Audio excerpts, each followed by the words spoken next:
You ever scroll online and just wonder how some public figures seem completely indestructible? I mean, they walk through scandals and controversies that would have been career enders like 10 years ago, but somehow they just get bigger. So, what's going on here? Let's unpack this whole thing. Right. That's the big question, isn't it? How did they become so fireproof? And I'll tell you right now, it's not just luck. And it's not just about having thick skin. It's a whole new playbook for how power and influence actually work in this digital world.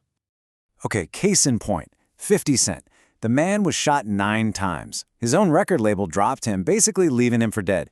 You'd think that's the end of the story, right? Nope. That became page 1. He literally turned a near-death experience into the foundation of his entire brand. Or, hey, look at the world of politics with someone like Donald Trump. He navigated this absolute firestorm of controversies that would have completely sunk any other candidate.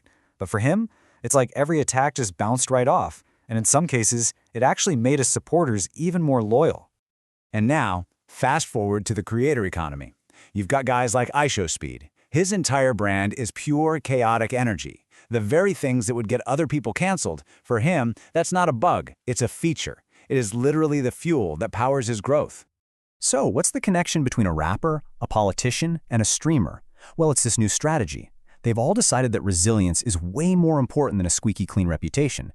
They care more about controlling their own story than getting a thumbs up from the old guard. And the key to it all? That direct, unbreakable line they build to their audience. And you know, this doesn't happen by accident. There's a real blueprint for this new kind of survival. It's all about building what you could call a digital fortress. So let's take a look at how these things are actually constructed. So what is a digital fortress, really? Just think of it as a personal media bubble. The two most important words here are control and direct. It's about creating your own little world where attacks from the outside, from critics or old school media, they just don't land. They can't even get past the front gate because you control it. And the blueprint for building one? Well, it's surprisingly straightforward. It really boils down to 3 major steps. First, you take absolute control of your own story. Second, you become a master of the platforms where your people hang out. And third, you mobilize that audience. You turn them from just passive watchers into an active army of defenders. Now, let's see how this plays out in the real world, because this strategy isn't just for one industry. It is being used everywhere, from hip-hop to the highest levels of politics to the wild west of online streaming. And this is where it gets really fascinating, because you can see how the tactics change depending on the arena. In hip-hop, you take your worst moment and you make it your superhero origin story. In politics, it's all about mastering the 24/7 media cycle to make attacks backfire. And for creators, it's about riding the wave of internet chaos, that platform volatility, and using it to grow even faster. Different plays, but it's the same exact game. I mean, this is a night and day difference between old power and new power. Old power was so fragile, right? It was controlled by these huge media gatekeepers. Your reputation was basically in their hands. But new power, it's direct. You go straight to the audience on your own terms, and it's all built on a story that you control, one that's designed to be resilient. And you can literally see that shift in power right here. An independent creator on YouTube can now pull in an audience that is just as big, if not bigger, than an entire legacy news network. The digital fortress is proving to be way stronger than the old media castle. It's kind of wild. And here's where the audience really comes into play. See, the strength of the fortress isn't just the person sitting inside, it's the thousands of people outside defending the walls.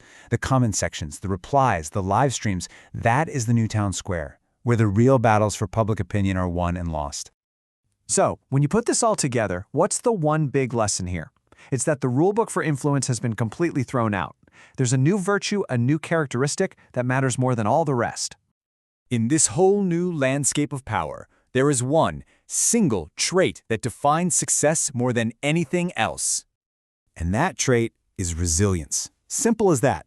It's the ability to get hit, get knocked down, absorb an attack, and just keep on going. Having a perfect, flawless image, that's not the goal anymore. Just surviving is. At the end of the day, the game itself is different. Success isn't about dodging every bullet or sidestepping every controversy anymore. No, it's about designing and building a system, a fortress, that is engineered from the ground up to withstand the fire.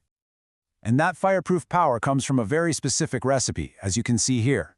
It's a mix of controlling your narrative, mastering your platform, and having a deeply engaged audience. You need all three of those pieces working together to keep the walls of the fortress strong. And to really zoom out for a second, this isn't just about famous people. The bigger argument here is that this is how global influence works, period. Power no longer rests with those old-school real-life institutions. It rests with these powerful, independent, and resilient digital fortresses. Which, of course, leaves us with one last really important question to think about. In a world where being fireproof and resilient is the ultimate prize, what happens to accountability? When you build a fortress that simply refuses to burn, who's left to hold the person inside to account? Something to think about.